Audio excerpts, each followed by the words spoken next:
Does forgiveness, is that required in all of this? What are some signs that they're in a cluttered state? What's the cost of staying there? And what can you do right now to start shifting it?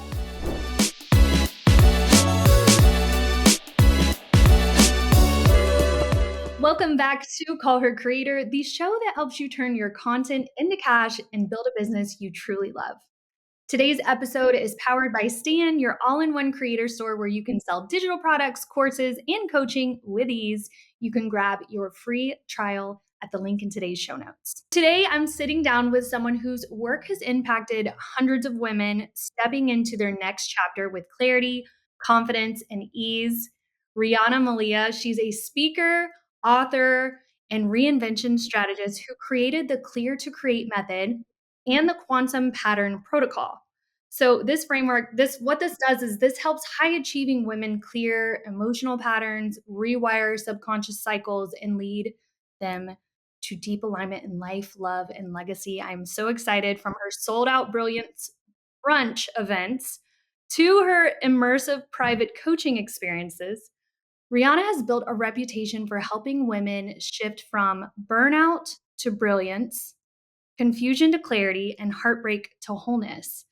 Her work has been featured in Brilliant Magazine, Women of Influence, the Mamahood blog, and multiple top podcasts. And today she's here to share her story, her method, and her mission to help women clear what no longer belongs so they can finally create from their deepest truth. All right, Riana, that is a mouthful. You are so powerful. You've got a lot of brilliance in there. So I'm so excited to dive in. So I love starting the conversation kind of with your story, your founder story. I want to empower women out there that we can honestly become whatever we want to be if we follow the right steps. Yes. So can you take us back to what led you here? Yes. It's kind of a long journey, but I think the best stories are, right? Yes. I'm going to try to be as succinct as possible to manage our time. So it really started as a child of growing up with a single mom. My dad wasn't really around. He had another family. We lived in Minnesota. He lived in California. I had this incredible grandparents, Bumpy and Grammy. They were my anchors. So me too. I literally, I give everything to my grandparents, my Nana and Papa. Yes. So we're so lucky. Like there's no magic like that. So growing up, it was, father wasn't really around very much, maybe once a year here and there. Fast forward, going off to college, he says, listen, I never really helped you, didn't help your mom. I'm going to take care of room and board. I'm like, great, that's amazing. Thank you. Really appreciate that. So I get to college, 18, excited about this new chapter of life. And about 2 months in, they call me and say, hey, the bill was never paid and you're maxed on loans. So I had to make a choice. Should I just forget it and leave school? Or tap into that part of me that is super resourceful. So I left campus. I rented a 5-bedroom house.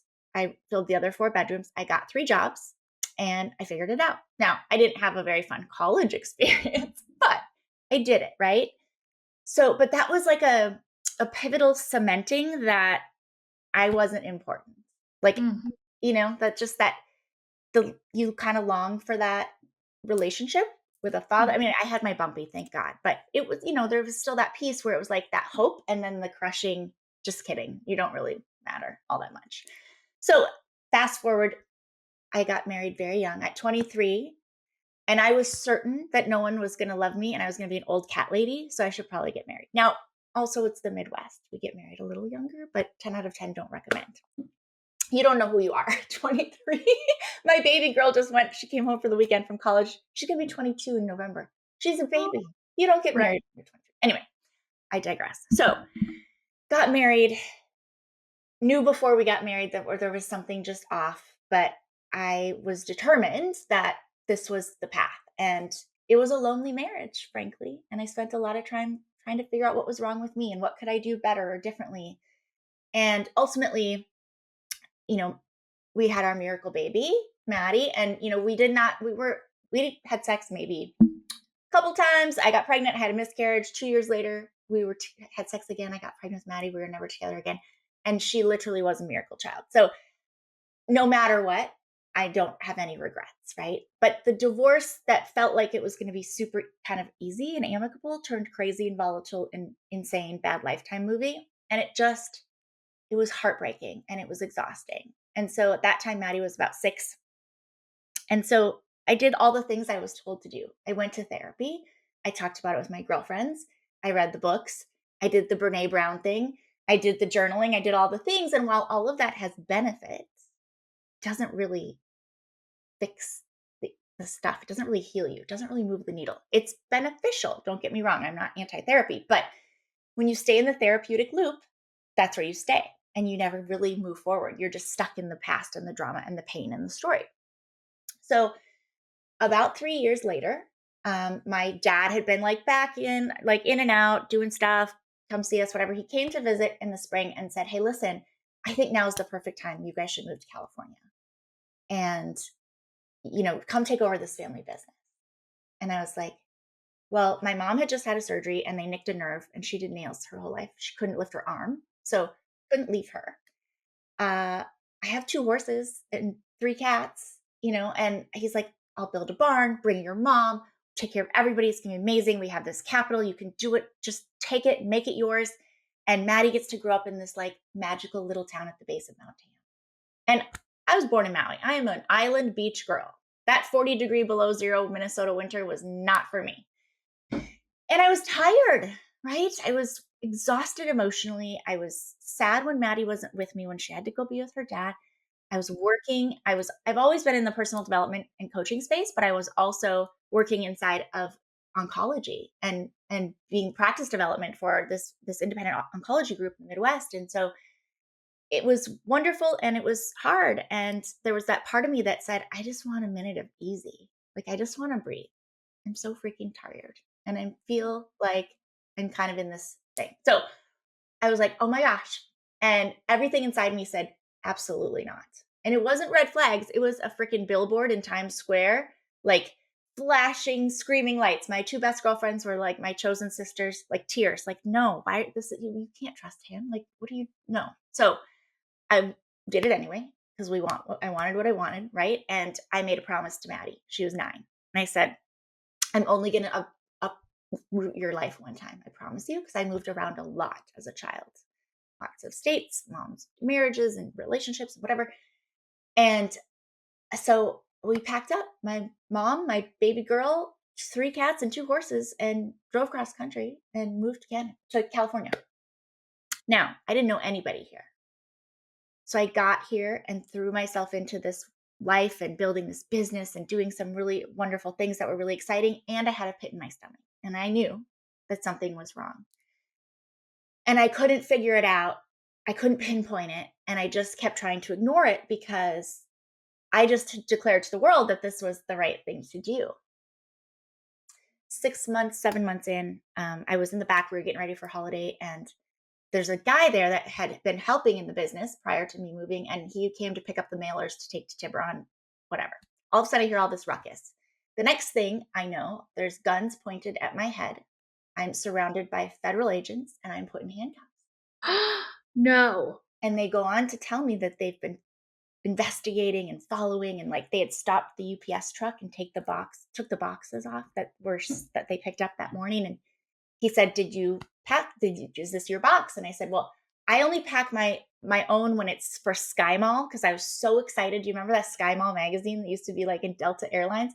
I got our beautiful towers into Sky Mall, and I was so proud of that. And I said, yes, that's a Sky Mall. I packed that. Federico does all the rest. So they opened it. There was nothing in it. They took it back out. The UPS driver was waiting. Like they'd coordinated this whole sting or whatever.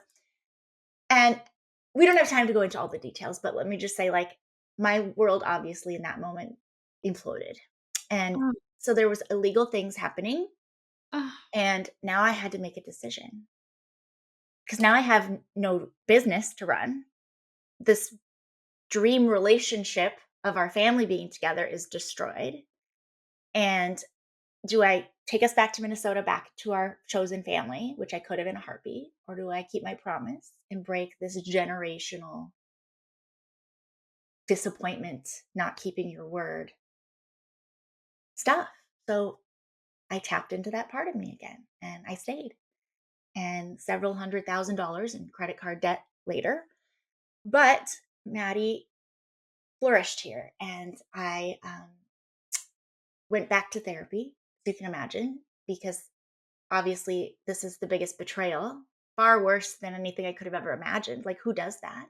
Not only put my life in danger, but my baby and my mom. And so, um, it became clear to me, and I was writing him letters and not sending them, of course, because he's the classic narcissist, and you can't feed into that because then they just want more. But what I noticed was I was either so sad or so freaking angry. And I just felt so broken and I was ashamed and I was embarrassed. And there was stuff on the newspaper and I had to go in and I was, working with real estate development company and I had to like go in there and like in tears say, "Can you please pull all the Marin IJs out of the office?" Because I was just like, I was so gutted. But then I realized again, like I'm either sad or angry. I'm not present. I'm not being the best mommy. Maddie knew nothing. I was able to keep it all from her. She didn't know anything, even though she came home and all these police were there from school. And I put it off to this thing happened on the side lot, whatever. What a good mom. That is the first step, by the way, is not putting that stress on Yes, that children. is not for, in fact, she didn't know until she was going off to college. She didn't know Oh, any of this had ever happened for 9 years. no, no, that's huge. That's huge. So, anyway, I realized that I was never going to move forward and have the life that I wanted and give her the life that I so desperately wanted if I just kept in this place of pain and struggle and anger and pissed off and sadness and just this broken, I can't believe this is happening. Mm. And there was a moment where I don't even remember, quite frankly, who it was. Somebody introduced me to some kind of work that then became the basis for my life's work. And in a matter of weeks, there was parts of me that I didn't recognize in all the best way. Ah, And I let go of that. It wasn't mine to carry. And I fully, fully, fully forgave Michael, but he doesn't get a seat at the table. He doesn't get access to us. mhm. I haven't spoken to him in years, despite all of Mm. the attempts of the guilt and the trying to make me feel like a horrible person for not accepting his apology. But that's what alchemical forgiveness is, right? It's it is saying you no longer get to control my thoughts, my feelings, my behaviors, my circumstances in my life. Like I'm taking that back and doesn't justify it, doesn't make it okay. But it's that same old thing, right? We drink the poison and we want them to die, but we die. They don't die. They don't, Right. doesn't bother them one way or another. So that love is what led me here. So Mm. I then started doing this deep dive. And again, I had years and years of coaching, but really dove into this work. So, on the surface, and these again, it's a lot of words nobody cares about, but I'm an integrative somatic practitioner, neurosomatic practitioner. I am certified in quantum time release, which is a modality that is the most life changing thing ever. And it's multidimensional, and very few people use this work. Um, I am certified as an evolved NLP practitioner, neuro linguistic programming, and a master trained trauma conscious transformation coach for women. So this work is for the world, but privately, I only do work with women um, because that's what makes sense to me. And so from that became the methodology, right? So my tagline has always been your very best life. Like whether we've been besties for 50 years or we met at Starbucks yesterday, I want you to live your version of your very best life. And it's different for every one of us.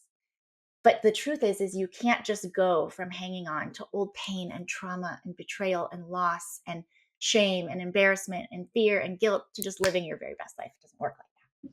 So we have to clear first, right? We have to clear the story to create the life. People say, I want a different story. I want a different ending. If you want a different story, you have to stop telling the old one, Ooh, I like right? that. So, because otherwise you just stay there. You'll never get to move forward. It's why most ambitious, high achieving, heart led women never actually get what they want. So, we have to clear the cycles to create the confidence. So many of my clients come to me and they're like, I don't know. I don't trust my own decision making process because I thought I knew. And look how that turned out, right? Failed marriage, failed business, whatever it is. Like, how do we know we don't know? We don't know because we thought we knew and then it just blew up. And we have to clear the patterns to create the partnerships. We want aligned, genuine, deep, rich partnerships personally and professionally. But if we bring all the old crap, all the old patterns, we don't get those partnerships. We just get more of the same, which is typically more of what we don't want. Mm. We have to clear the resentment to get the results, because there's always some underlying somewhere along the way. Either you had to grow up too fast, you were the parent instead of the child, you had to carry the relationship or the business. We have to clear that resentment so you actually get to live the life between now and dead that you want to be living. And we have to clear the loss to create the love. So that's the foundation. And then from that became the my framework, my quantum pattern protocol, which is 3 phases: clear, create, and claim. But before you can clear, you have to get clear. And that's why we start with clarity. Because again, it's amazing when I ask people on the other side of this, what are you doing or not doing differently than you're doing or not doing right now? What lights you up? What does life look like on the other side of stuck or healed or whatever word works for you? Which often evokes tears. Because for so many women in this time of life, it's like, I don't know how to answer that. I've Mm. put everybody else first my whole life. I was the good girl, or I had to prove my love, or I had to, prove my worth to be loved, whatever it was. And now I don't know who I am. Maybe it's a divorce, maybe it's empty nesting, maybe it's a transition in career. So it's kind of like if we went to a restaurant and said, "Hi, I'll have a beverage, a protein, a side, and a salad." And they bring me a Diet Coke, a pork chop, some carrots, and a Caesar salad. I got exactly what I ordered. Now, what I wanted was a glass of Chardonnay, a beautiful piece of salmon, some roasted asparagus, and an arugula salad with goat cheese and beets and figs. Thank you very much. The difference? Yes. Get what you asked for, you get what you ordered, not what you wanted. That's why clarity is so important. So we actually create your menu, do a values elicitation. At the core of who you are, if these weren't present, it cannot be. Your non-negotiables, which is hard for a lot of women, because we get in that place of like 23-year-old me who was certain nobody else was going to love me, and now, you know, at in your 30s or 40s or 50s or 60s, going, well, maybe that's okay. Maybe I'm just being too picky. And Mm. again, like, the non-negotiables are non-negotiables. And on the other side of this work, 2 years ago next month, I will celebrate my 2-year wedding anniversary to the greatest love of my life, Amazing. which I never thought would happen for me ever, Ugh. right? And I'm 49, so we got married when I was 47. Second marriage for both of us, but we were both single for a very long time and focused on our kids, which made I have one, he has 3. So it made that really special, because it wasn't a whole like we've been in 50 relationships and put our kids through all this. Like, we put them first and then did built this in such a beautiful way. And I can't tell you, Caitlin, like, I every day think to myself, like, I literally can't believe this is my life. Ugh. Because after my divorce, and then after moving to California and having this horrible relationship that, again, I just got into because I was felt that I was inherently broken and I was too much and not enough at the same time. Mm. And after that, I was like, okay, I made this list of what this person was like, from the little things to the fact that he either had dark hair or no hair, and he was taller than me, and he had to be a dad, because you have to know what it's like to love a child, because Maddie's my world, but his kids can't be younger than Maddie, because when it's empty nest time, it's and I'm going to the beach, right? Like, all these things. And I put it in a drawer. And years later, when I met Pete, like 6 months after we got engaged, so we were together 3 years before we got engaged, and Oh, love it. I found this list, and there's like 40 things on it, and 37 of them are him, Stop. because the clarity and the focus shifts everything. So that's my story, and That brings us to today. Oh my gosh, the story. So you wouldn't believe, but our stories are very similar. I am estranged from my father as well. Mm, And I've had the bad text and all that stuff, but then I'll have good sides of him too. So I finally just had to be like, okay, I have to block you out of my life because we can't communicate this way. I really need gosh, after this I'm gonna hit you up about this healing because I yes, need some healing. You had tears in my eyes at one point in all of this. Do you when you start this process, is there you talked about resentment. yeah, Do you bring up forgiveness in this framework, like, do you say that you need to forget I know you talked about clearing that story, so does forgiveness is that required in all of this? So we do forgiveness work, but in a different way. So I want to mention because, I think a lot of people, there's immediately a sense of like, I don't want to tell somebody else this story. And the reason this work is so powerful is because we're tapping into that other 90%, the unconscious mind. So Mm, we're not going to go back into the story of what happened when you were 5 that made you think that I have to be perfect in order to earn love. And we're not going to go back into the relationship. Now, there are certain pieces where we're going to do cycle work. So we're going to pull information so we can see patterns throughout okay. the lifetime, but we're not going to sit in the story because we don't need that to heal. And forgiveness is a huge part of it, but alchemical forgiveness. This is Mm, not about I mean, the person could be dead, the person could be living across the world, the person could be in your house. It doesn't make any difference. It's not about them. mm, But we're going to shift the perspective around the forgiveness work as well. And part of the quantum change process of being able to see, and part of that, I'll reveal some of the magic is when we look at something where you've had a lot of pain and conflict with a person, and we really do list out all the ways in which they hurt you and how did they make you feel and what are all the things you need to forgive them for. And mm, then the question becomes, okay, when they were in childhood and adolescence, who made them feel that? But mm, they didn't have the resources or weren't resourced enough to clear and heal. And it brings a different level of perspective, and it also takes that off of you that it was about you. So there's a lot of that, but we do it in a way that's painless and peaceful. mm, We get to clear it together in a way that doesn't reinstall the traumatic neurology. Because every time you go back to the story and the memory and you repeat it and you tell about the divorce or about the dad and about, right? And so there's a difference of standing in your story and on it. So I can talk about this today with no tears and no pain because I'm standing on it. Now, years ago, you're in tears. yeah, years ago, I couldn't even speak of it without just Ah, sobbing because there was so much shame and so much sadness and so much fear and brokenness in my heart that I couldn't ever imagine another side. when you talk about, clearing, like, what no longer belongs and, changing that story, can you share what that really looks like for women who feel stuck or give us an example of someone you've worked with? So there's the 3 phases, right? And inside of those 3 phases, there's kind of 3 steps. So when we clear what's no longer yours to carry and maybe never was, we start with the clarity, and then we do the dysfunction detox.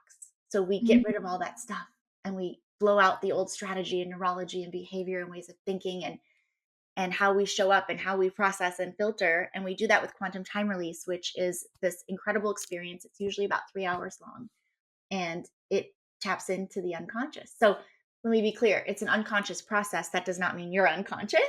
We're just okay. tapping into that part of you. So if you think about your body, everything from the neck up is our conscious mind. It's our goal setter.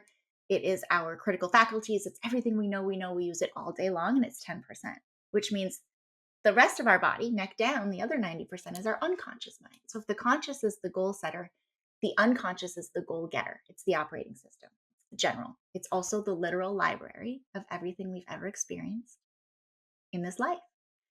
And we know now that memory is cellular. We think about it being in the brain, which it lives in the circuitry for sure, but it's cellular. So every experience you've had of anger, sadness, fear, guilt, shame, all those limiting beliefs and limiting decisions that have come from the trauma and the loss live in our body. So when we go back to the story and we tell it again and we re traumatize our body, that cycle never ends unless we can release it. So in quantum time release, if you imagine a ribbon for every single one of those negative emotions, and every time in your life that you've had an experience with that, a marble goes on the ribbon.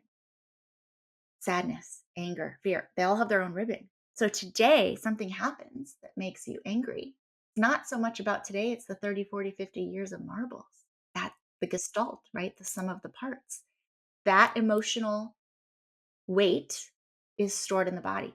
We get to release that without going back into any memory that caused the pain so that we can actually transmute that, get the soul learnings of the truth of who you really are, future pace and create new neurology with those emotions going forward. And it takes away the charge. You're not going to not feel those emotions, but that charge is gone. So when you think about something in the past where that used to be a problem, and I ask you to specifically pull an event and you go, whoa, if you would have asked me that 3 hours ago, my hands would have gotten clammy and my heart would have started racing and I would have had a pit in my stomach and I would have felt the anxiety come on and the charges.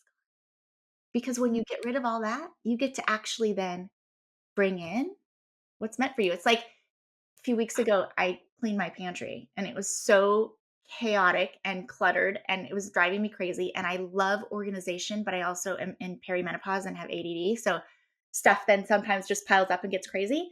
So I took everything out. It took me 4 hours. I took it all out. I put it in the kitchen. I threw away all this expired stuff and half open boxes of orzo. And then I put it all back. And it's so beautiful. And there's all this space.